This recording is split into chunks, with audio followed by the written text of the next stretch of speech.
Hey kids, it's Blackjack with 396 guitars. We have a Les Paul on the bench today. What we have, customer concern was always buzzing. I got buzzy frets. Can you do a setup and a restring? Yes, of course, and everything that goes along with that. So when I get it, I automatically start checking it and measuring it, and it led us to something unusual. Let's get to work. Remember, if you dig what I'm doing, like and subscribe. So yes, it's not a real Les Paul, it's a Tokai. I've actually had a rash of these things come in, and some of them don't say Les Paul on them, but this one does. Les Paul Reborn. They're really, really well-made instruments. It's a Japanese import, but let me tell you, look, if you put it in somebody's hands, I've said it, many times with these videos lately that I've done a couple of these. Put it in somebody's hands and blindfolded them, I challenge them to be able to tell the difference. Are they a Les Paul? No, not really, but they're really good instruments. So as soon as I get it, I always do the same thing, and I check the neck relief and I check the string height, and right away, the client's concern was it's buzzing a lot in this area. Meaning, between the 7th and 14th frets. And so I checked the measurements, and I was expecting to see, probably no neck relief and really low string action, and, might be the pickups were too tall or whatever. But believe it or not, none of those things, it was quite the opposite. The neck relief was, yes, it was too straight, but the string height was way too high. And that led me to go ahead and adjust it before I did the string change and everything. I set it up before I did anything with it as far as changing the strings and cleaning it up. And I got it to where I like it, which is 12 thousandths at the 7th fret, and basically around 4.5, 4.5 64ths on the bass and 4 64ths on the treble side at the 12th fret as far as string height goes. And guess what? We're still buzzing. And yes, I went ahead and adjusted the pickup height, make sure that it's not buzzing off anything there, or the pickup rings even. And, I see that from time to time, but it's not that. So what was it? I got out, just to let you know, once you do the setup,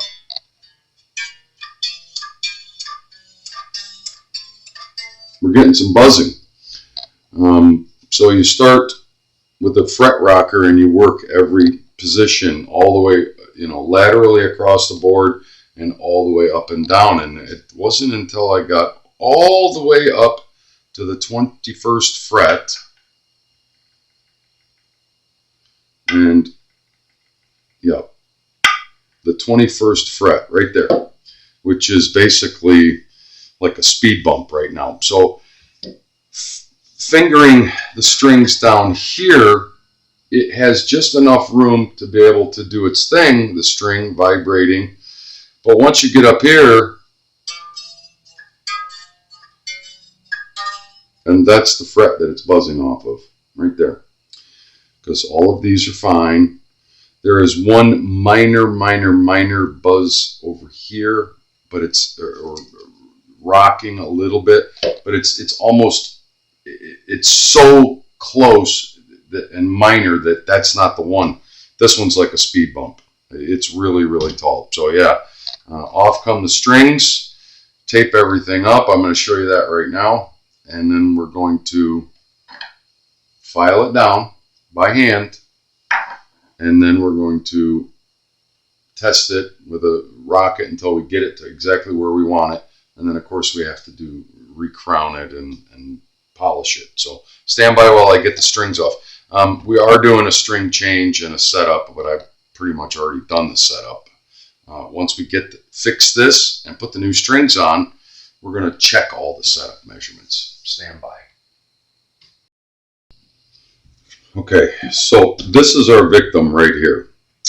And yeah, I have to take that out, push it down so it's out of the way. I'm going to take off the pick guard as well, and I'm going to do all this before I tape it off.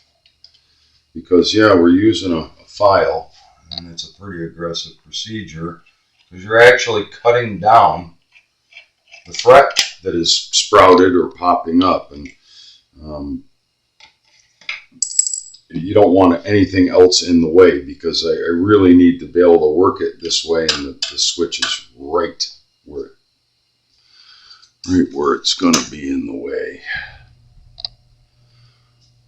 And the only way to do that is to unscrew it and push it down out of the way. Hopefully there's enough wire that will facilitate that.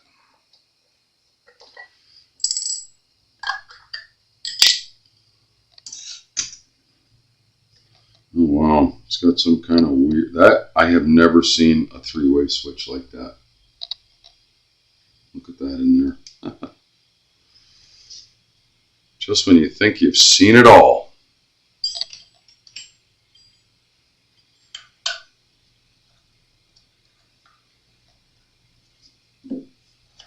Just when you think you've seen it all. Now I have to investigate that because I've never seen one like that.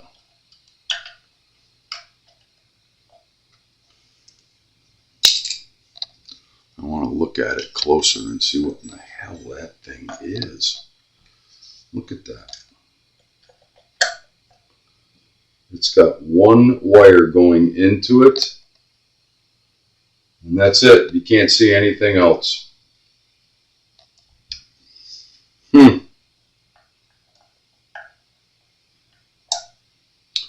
Is this a recessed? Yes, it's a recessed nut. Okay, so we're just going to push it down in there like that. It's working. I tested all the electronics off camera when I first got the guitar in the shop. So that's our victim right there. I'm going to tape everything off around it, because I just don't want to put a scratch where I don't want a scratch to be. The only place it should be scratched is right on top of the fret.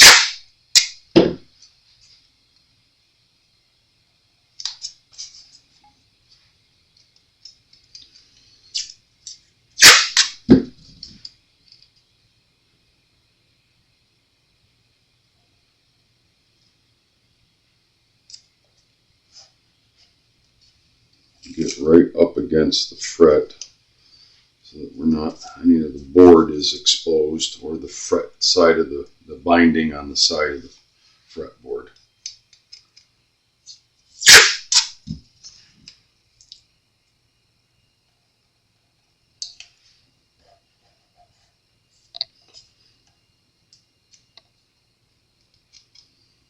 And just for good measure, go past a little bit. Get all your work area isolated. I'm going to cover that. I'm going to cover that.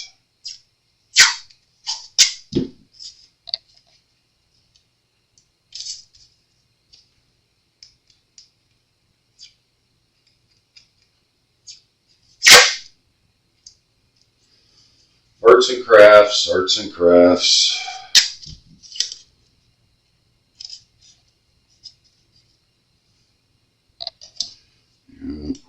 I'm just going to cover that. Why not? So we know that this is our fret that's giving us trouble. Triangle file. They're all the same on this one. I can see all kinds of striations on it. In other words, the frets were never finished properly, or maybe somebody at some point actually tried to do something with that one, because this one's got different striations than all of these. It doesn't even look like they were crowned really well. I'm thinking this guitar, now that I'm really looking close, had a fret leveling job at some point in its life. And I don't think they're crowned all that well. But we're not getting into that, because it is playing fine until you get down past the 12th fret, and that's what led us to this guy right here.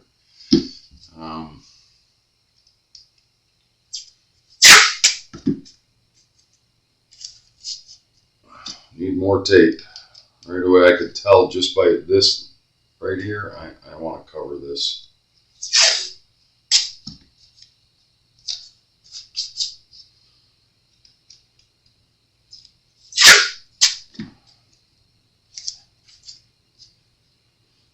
It's not a big operation, but the hard part is, now we have all of this taped off, I'm going to delicately file off just the top of it and get it down to where it's kind of where I think it needs to be. And then guess what? I have to pull all of this tape off. Well, really I have to expose these two frets to be able to test it, even before I crown it or anything. Right after I file it down, I have to test it and make sure, okay, that's where we're at.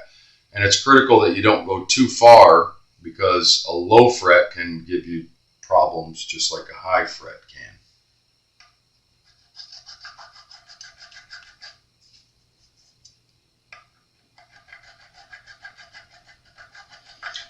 Are there different ways to do this? Yes, there is. So before you guys, some of you get in a twist over the way that I'm doing it, you can do it whichever way you want.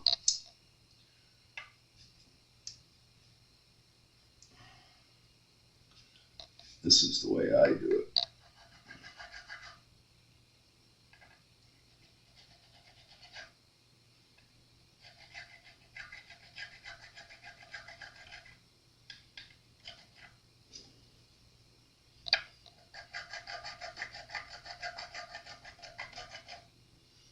Yeah, it's pretty aggressive, and it does make a mess of your fret.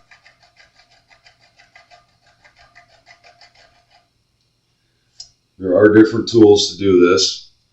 I have found it that this is what works best for me.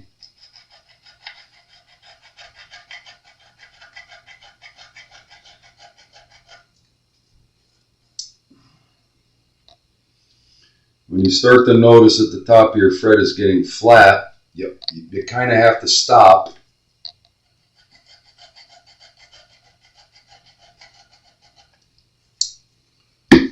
before you go too far.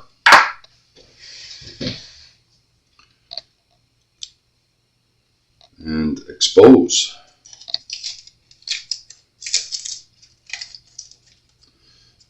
All three frets, because I want to make sure this one isn't rocking.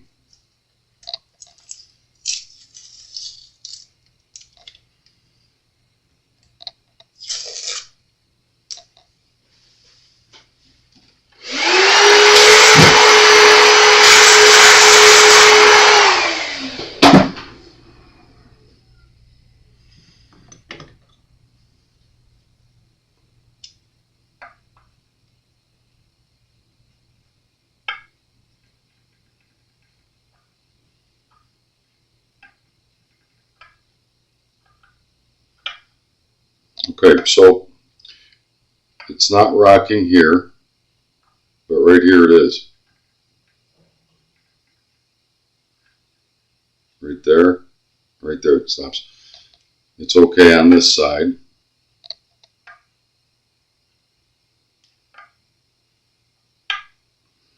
When you get right there and right there.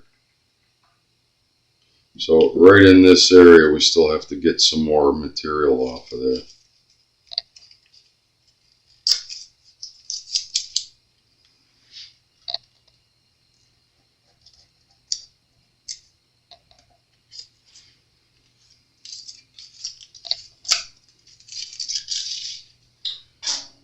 And you go back at it.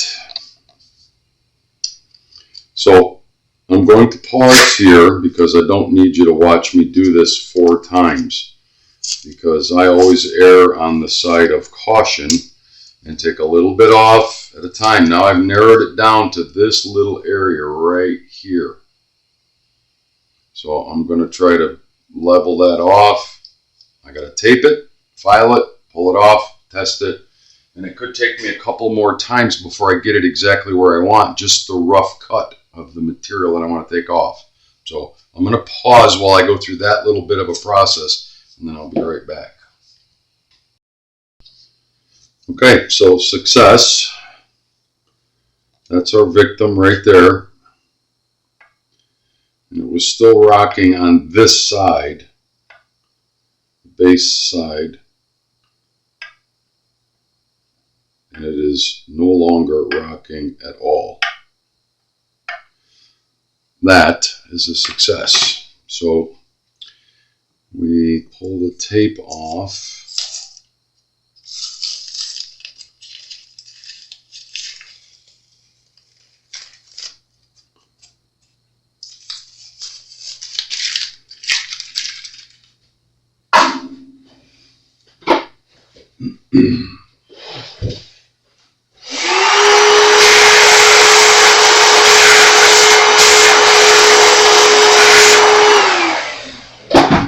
And no matter how careful you try to be, just ever so slightly, the file went over onto that fret during one of my little filing operations and went through the tape and put a nice little scratch on that fret. So we got to clean that up. It happens. That's, that's what happens. You're grinding off metal with a file. Gotta be careful. So what do we do? Now what do we do? Well, the first thing that I do is take some sanding pad like these. I have 3 different kinds. That one's really fine.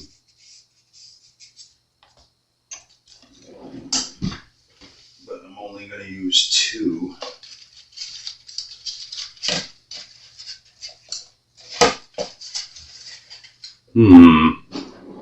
Ah, here we go. So, here's the difference. So we use the rough one first. And this is just the first step.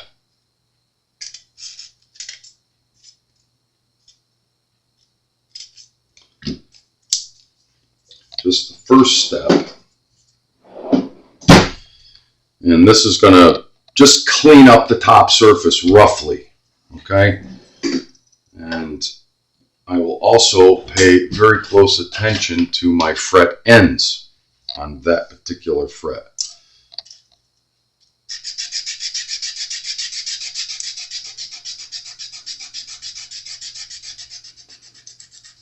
Just the fret ends and the whole top.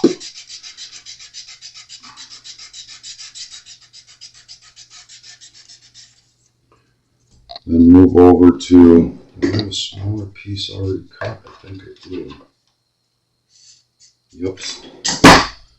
And then move down to the super rough. Fine. Give or take, this is about, I think, 300 or 320, whatever it is, and this moves up to like 800. Same thing.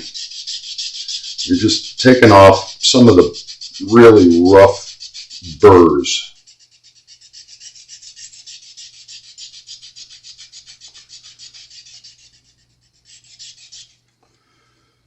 And that is it for the sanding pads.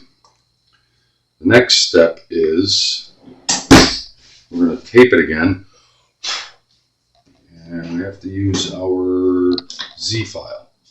Because now we're going to actually put the crown back on it. All right.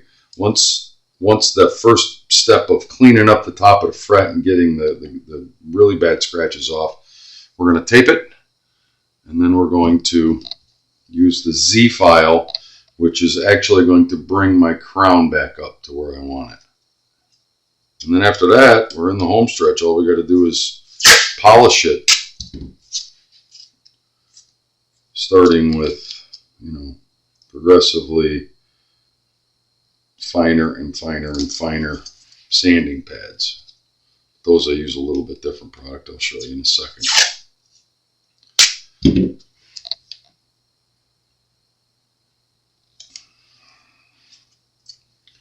Right. And same procedure as if we were doing a fret leveling. I want to color the top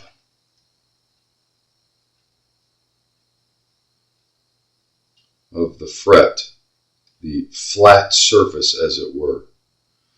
And the reason that we color it is so when we get done with the Z file, actually reproducing and completing our crown, it will show, instead of the entire fret being covered, there'll be just a thin line, which is the actual crown that's left after using the Z file.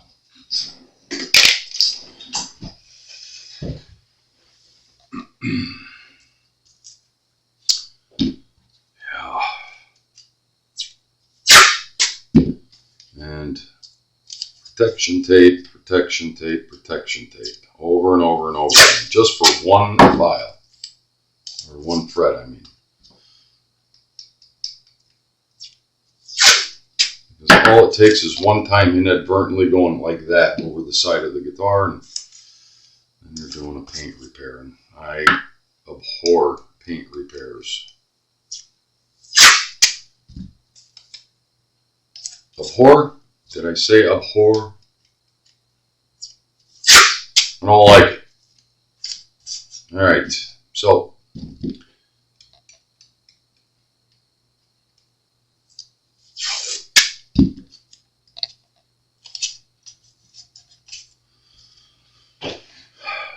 it's a two-sided file.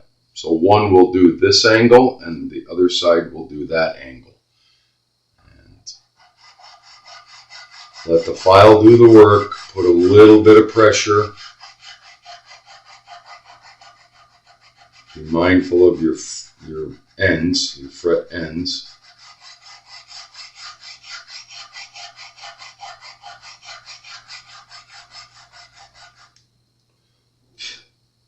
Turn it over and repeat.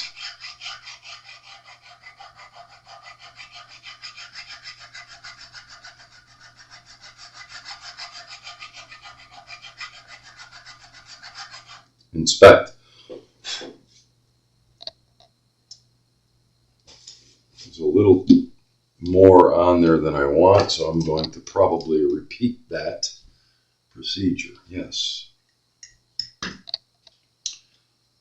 Actually, I want to watch this nice and close.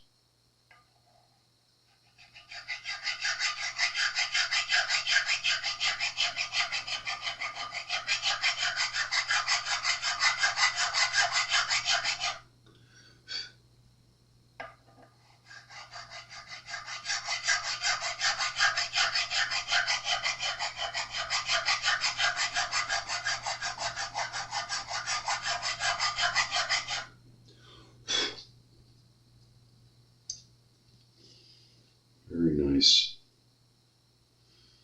I'm looking at my file. I ordered a brand new one. They had these on 50% off on, well, StuMac, and I grabbed one. I've been using this one for a long, long time. They're diamond grit. And you'll know when they're no good anymore. They just stop working.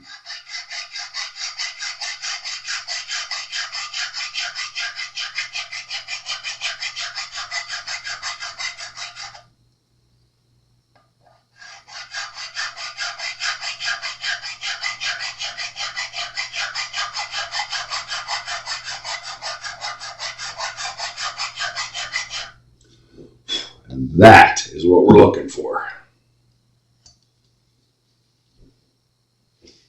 So instead of the entire top of the fret, the flat part of that fret that was there before when we made the marker line, it leaves just a little thin line on there, as you can see. That is the actual crown on that particular fret. Comes up, and then there's just a short, tiny little micron wide flat part of the crown. It's not completely round. It comes up, it's round, round, round, and then right there at the very top, tiny. That's what that last little line represents, that last little bit of flat spot on top of the fret. That's your crown. And it looks really nice. So I'm going to pause here.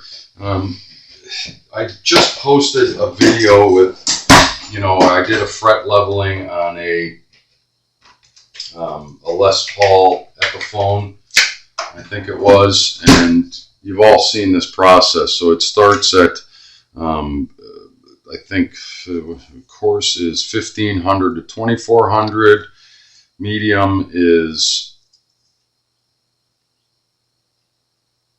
4,000 to 6,000, fine goes up to 8,000 to 10,000, and then ultra fine is to 12,000. Yeah, that's the polishing part of that. So I'm going to pause because I want to get it all put back together and restring it in this video to show the end result of all that little work of doing that. Right now, the polishing process is getting all of the scratches off of that fret, and oh, by the way, the one next to it's got a few on it that I have to do. So stand by. So as you can see, we did the restring and everything, and of course I did all the setup measurements again as per what we were doing at the front part of the video. So just to do it acoustically first.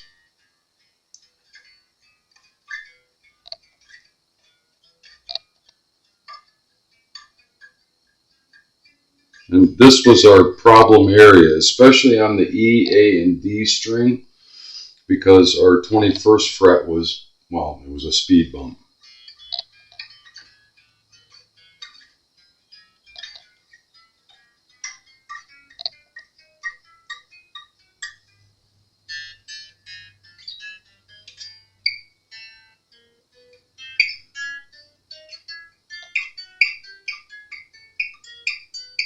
No more buzzing, especially in that money zone around the 10th, 12th, 14th, and so on.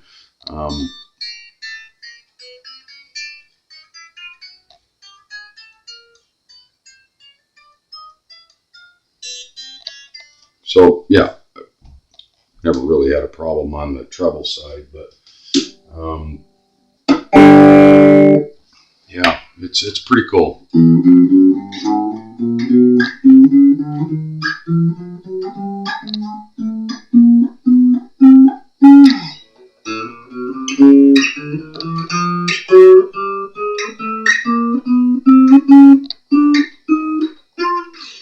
Whoops.